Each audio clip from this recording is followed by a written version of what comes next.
Chapter 6. A Dangerous Voyage. While I was working on the boat, I always thought about one thing. I thought how happy I would be if I could escape from the island. When I realized that I could not move the boat and get it into the water, I changed my mind. I had a very nice home. I had more than enough food. I also thought that it might be dangerous to go to the land that I had seen from the other side of the island. There were probably savage people there that might kill me and even eat me. Perhaps they were cannibals. I knew that cannibals lived in this part of the world. I decided that it was probably better to stay on the island. At least I was safe there. I should say something about my clothes. It was hot on the island, so I needed clothes to protect me from the sun. I never went out without a hat. I had a lot of clothes from the ship, and I also made new clothes out of animal skins. I even made an umbrella out of goat skin.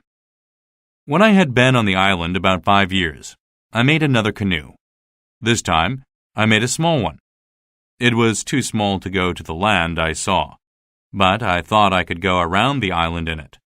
I put food and water in it, together with guns and my umbrella. Then I set off.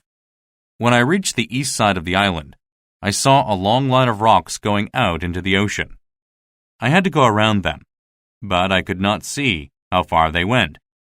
I went on shore and climbed up a hill. I could see the end of the rocks from there. I could also see that there was a strong current, which could be dangerous. I stayed there for 2 days, waiting for the wind to be right for sailing.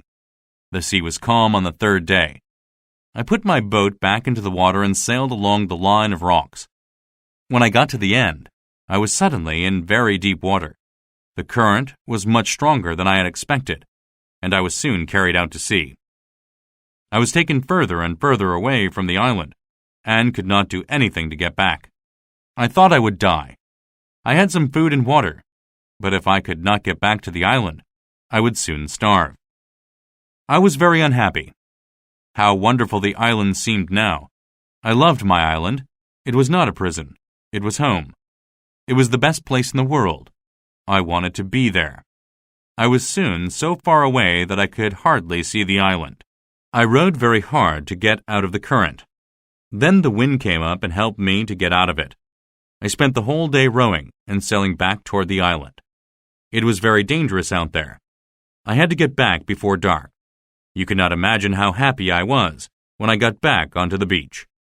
I decided that I would never leave the island again. I put the canoe in a little inlet and lay down to sleep. The next day, I sailed close to the shore.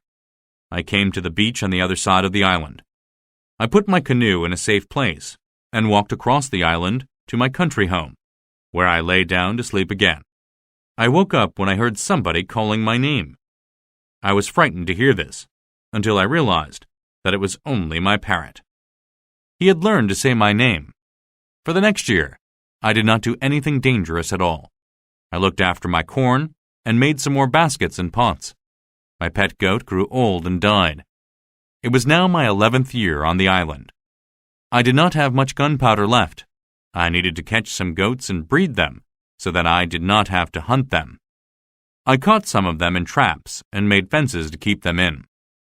This was a lot of work and kept me busy for a long time. At first, I made the area so large that I would never be able to catch a goat in it. I had to make it smaller. I often fed the goats by hand so that they would not be frightened of me. This would help me to catch them later. I also got milk from the goats, and I even learned to make cheese.